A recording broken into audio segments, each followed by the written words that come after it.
For years, she was always just a step behind Charlotte until she vanished without a word. Insiders say the palace made the call, but what the young princess did next shocked everyone. It's the moment that had millions talking overnight.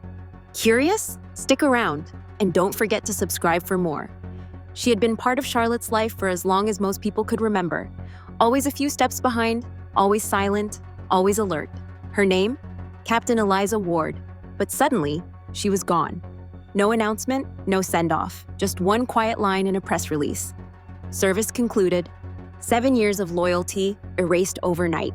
Eliza wasn't just a bodyguard, she was a presence, the kind that didn't need to speak to be heard. And when that presence disappeared, something shifted, not just for Charlotte, but for those who had watched the princess grow up with Eliza by her side. But why was she let go? That's where the story really begins. It all started when Charlotte was just 3 years old, a little girl overwhelmed by cameras, flashing lights, and expectations. That's when Eliza arrived, tall, composed, in uniform.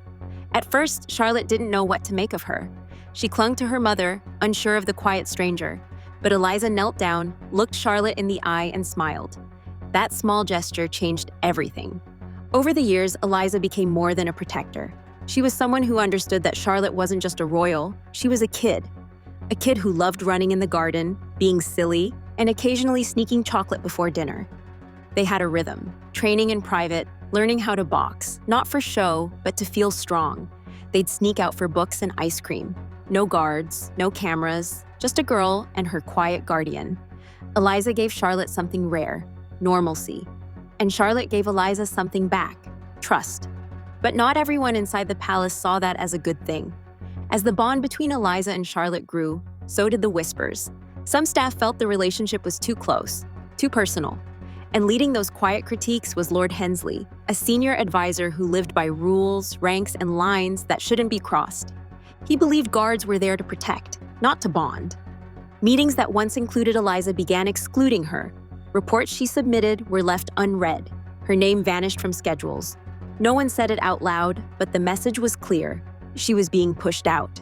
Charlotte noticed the shift. She saw the colder smiles, the subtle looks. Even at 10, she could sense when something wasn't right. And soon something would happen that gave the palace the perfect reason to make a move. Balmoral, the Highlands, mist hanging low over the hills, a peaceful royal retreat, until that day. Charlotte was walking along a quiet trail, Eliza a few steps behind as always. They had done this walk many times, but something felt off. A man appeared on the path, dressed like a hiker, seemed ordinary, but his pace was too quick, his posture too skist. Eliza's instincts kicked in. She called it in, ordered the guards to halt, told Charlotte to stay close, calm but firm. And then she stepped forward to intercept. The man never got the chance to get closer. 2 guards restrained him. Turned out, he was carrying a modified drone, not a weapon, but banned near royal grounds. Crisis avoided, thanks to Eliza. But at the palace, that wasn't the narrative. She was summoned to a boardroom. The tone was cold. Lord Hensley said she had overreacted. He wasn't armed, they said. You caused panic. Eliza didn't argue. She simply said, I did what I thought was right. 3 days later, she was gone. There was no farewell, no thank you ceremony, just silence. Eliza packed her things, uniforms, notes, and a photo of Charlotte laughing in the snow. She walked through the palace one last time. A few people nodded, most looked away, but someone wasn't ready to let her go. Charlotte. She had overheard 2 staff members whispering. That's how she found out. Not from her parents, not from Eliza. Heart racing, she ran to her father's office, demanded answers. Prince William stayed calm. Security is being reassessed, he said. It's not personal. But for Charlotte, it was deeply personal. As Eliza reached the palace gates, Charlotte appeared, alone, no handlers, just a girl in a sweater, fighting to hold back tears.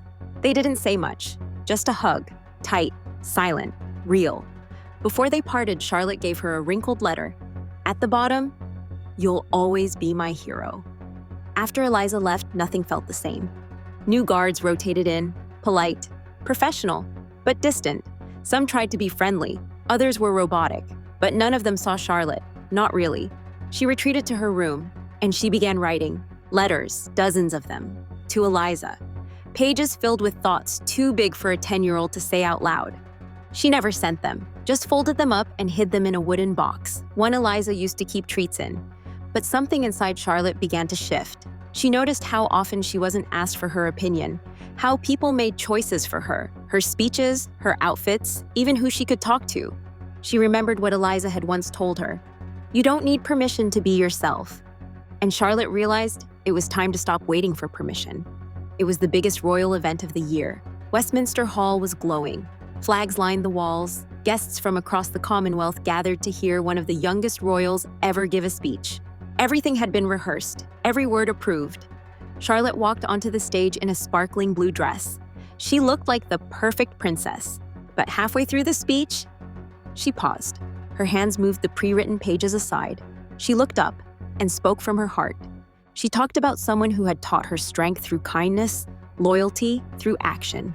Then she said Eliza's name. She described the quiet comfort, the protection, the invisible shield that made her feel like more than a royal. And then she choked up. She took a deep breath and thanked Eliza, wherever she was. The room froze. Then came the applause. One person, then another, then the whole hall standing on their feet. Outside the palace walls, the world was listening. The video didn't just go viral, it exploded. Within hours of Charlotte stepping off the stage, her heartfelt speech had traveled across continents. A clip recorded by an audience member started circulating online, and by the next morning, it was everywhere. It was on every platform: Twitter, TikTok, Instagram, YouTube. Major news outlets picked it up, replaying the moment her voice cracked as she said Eliza's name. People didn't just watch, they felt it. They saw more than a princess in a polished blue dress.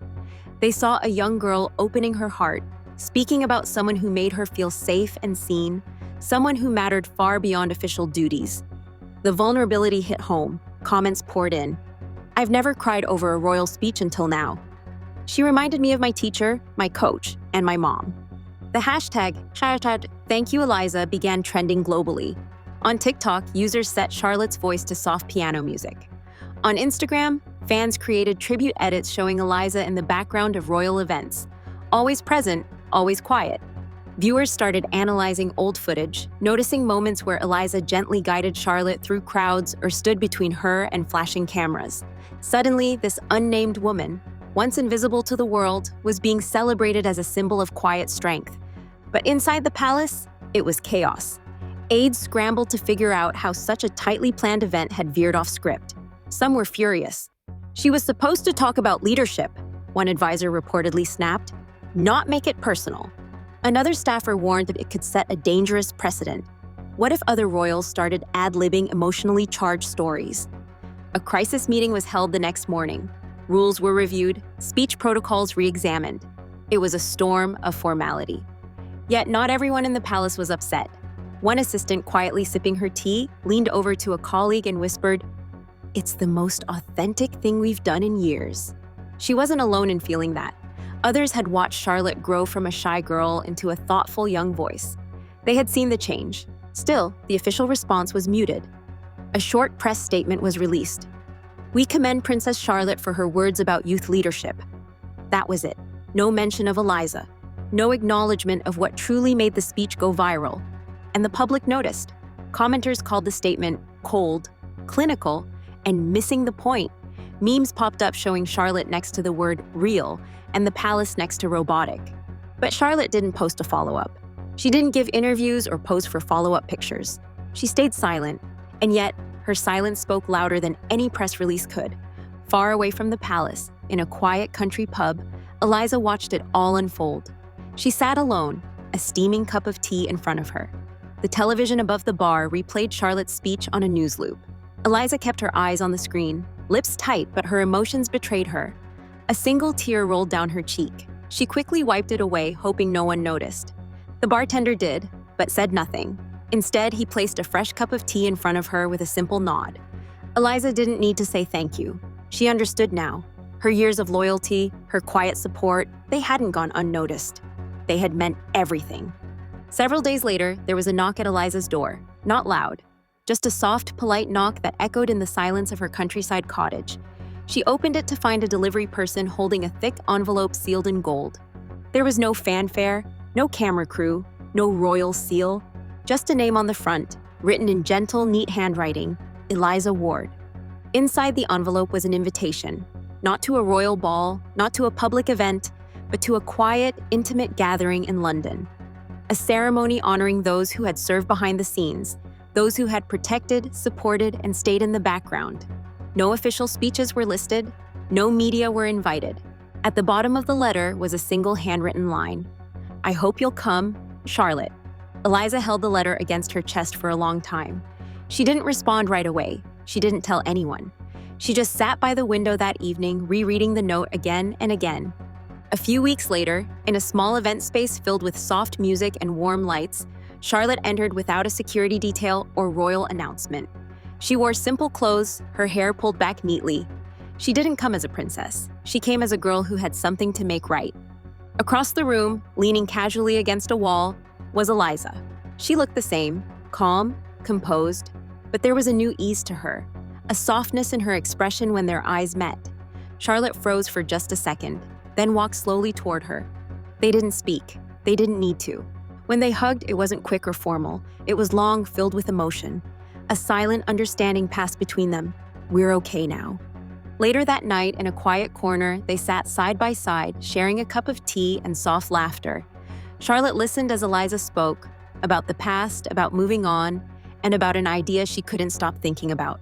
A training center, not just for physical protection, but for something deeper, for empowering young women to become leaders, protectors, and role models in their own right. Girls from underrepresented communities, girls who never imagined themselves in a position of quiet power. Charlotte's eyes lit up. "This is needed," she said softly. "Let's do it." Eliza hesitated. "It's just a dream. I wouldn't even know where to start." "I do," Charlotte replied with a smile. The next morning, she went straight to her father, not with a demand, but a request, to support the creation of something meaningful, something real.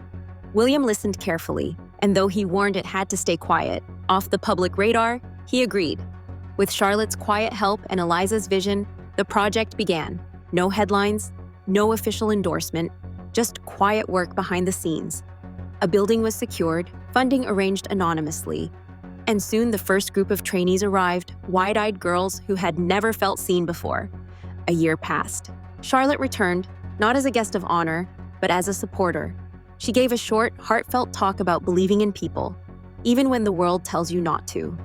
In the front row, Eliza stood with her arms crossed gently, pride glowing on her face. Surrounding them were girls who now walked taller, spoke louder, took up space.